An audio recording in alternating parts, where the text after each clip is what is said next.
যদি কৃষি ক্ষেত্রে দেখেন সেখানে কৃষকরা ধানের দাম পায় না, আলু চাষিরা আলুর দাম পায় না, সার কালোবাজারি, গোটা ভারতবর্ষে বিদ্যুৎ ফ্রি, যেটা আপনাদের আমাদের কৃষি যে বিদ্যুৎ ব্যবহার হয় পাম্প সেট, এখানে বিদ্যুৎ 8 টাকা করে মিটারে নেয়। পেট্রোল ডিজেলের চালিত পাম্পে বহু রাজ্যে উত্তরপ্রদেশ সহ হরিয়ানা সহ ভর্তুকি দেয় সরকার, এখানে সেসব সুযোগ নেই। কৃষকরা ধ্বংসের পথে যাচ্ছে।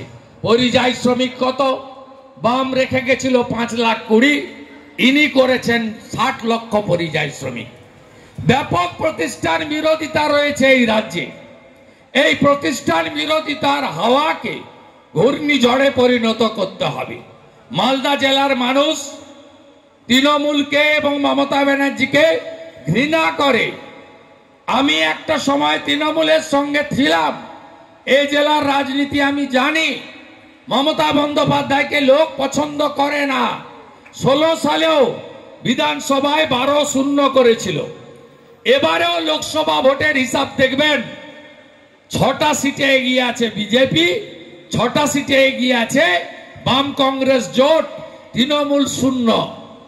একটা সিটেও লিড পায়নি, এক হরিশ্চন্দ্রপুরেও লিড নেই।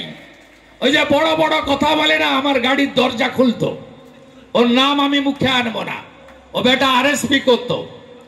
আমার গাড়ির দরজা খোলা আর আমাকে প্রণাম করা ওর ডিউটি ছিল, মালতীপুরের এমএলএ। আমি আজকে বলে গেলাম, ওখানে তো 75% মুসলিম ভোট। লোকসভাতেও লিড হয়নি, লোকসভাতে ওখানে জোট লিড পেয়েছে। এবারে দেখবেন 6 মাস পরে ওই বেটা প্রাক্তন এমএলএ প্যাড নিয়ে ঘুরবে, আর বিজেপি সরকার এলে 2 দিনের মধ্যে এই বেটাকে জেলে ঢোকাবো, 2 দিনের মধ্যে জেলে ঢোকাবো। ওর বড় বড় ভাষণ, মালদায় এলে ঠ্যাং ভেঙে দিব। আর এটা তো মালদাই গাজল। প্রতাপদা মিটিং করুন না, আমি মালতীপুরে জালালপুরে গিয়ে মিটিং করে আসতে পারি, আমাকে শেখাবেন না। তাজমুল হোসেন থেকে মালতীপুরের এমএলএ থেকে এদের ইতিহাস আর কেউ নাই জানুক, শুভেন্দু অধিকারী জানে, শুভেন্দু অধিকারী জানে। জিতবেন 11টা বিজেপি জিতবে। আমি খুব ভীত সন্ত্রস্ত, আতঙ্কিত। আমরা গ্রামের মানুষ, গ্রামে বাস করি। আমরা দেখি যে কোনো কুকুর পাগলা হয়ে যায় আর সে যদি কাউকে কামড়ায় তাহলে তাকে জলাতঙ্ক রোগ হয়ে সে মারা যায়। এরকম একটা কুকুর আজকে পশ্চিমবঙ্গের বুকে ঘুরে বেড়াচ্ছে, কাকে যে কামড়ে নিবে এই আতঙ্কে আমরা ভয়ে ভয়ে থাকছি।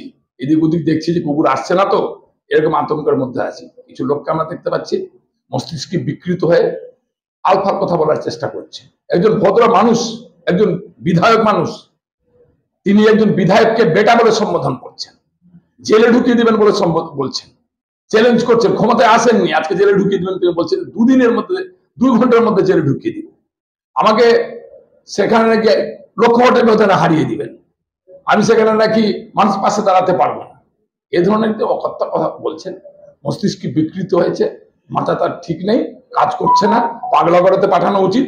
আমি ওর ফ্যামিলিকে অনুরোধ করবো, যদি আপনাদের কাছে টাকা না থাকে, দিদির স্বাস্থ্যসাথীর কার্ড আছে, আমরা দিদিকে অনুরোধ করবো, দিদি স্বাস্থ্যসাথী কার্ডে আর একটু টাকা ওর জন্য বাড়িয়ে দিন, যাতে ওকে পাগলা গড়াতে মাথাটা ভালো করে নিয়ে আসে, যাতে পশ্চিমবঙ্গের মানুষ আমরা বাঁচতে পারি কমসে কম।